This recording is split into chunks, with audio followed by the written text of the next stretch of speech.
Hey guys, তোমরা তো জানোই দুষ্টু তার পাপার হাত ধরে হাঁটতে খুব পছন্দ করে। বাইরে গেলে সে আমার কাছে আসতে চায় না। এখন আমরা বেরিয়েছি ঘোরাঘুরি আর শপিংয়ের জন্য। আগে একদিন এসেছিলাম কিন্তু দোকান বন্ধ থাকায় শপিং করা হয়নি। এখন আমরা চলে যাব দরটানায় চটপটি খেতে। দুষ্টুর পাপা চটপটি খাবে বলছিল, সেজন্য আগে চলে এসেছি চটপটি খেতে।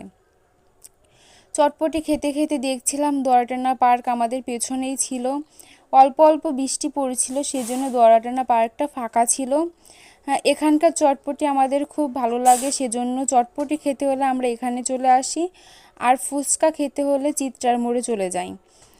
তারপর আমরা এখান থেকে চলে গিয়েছিলাম জুতার দোকানে জুতা কিনতে। ও সবসময় পরার জন্য একজোড়া জুতা কিনতে চাইছিল, সেজন্য কিনছে।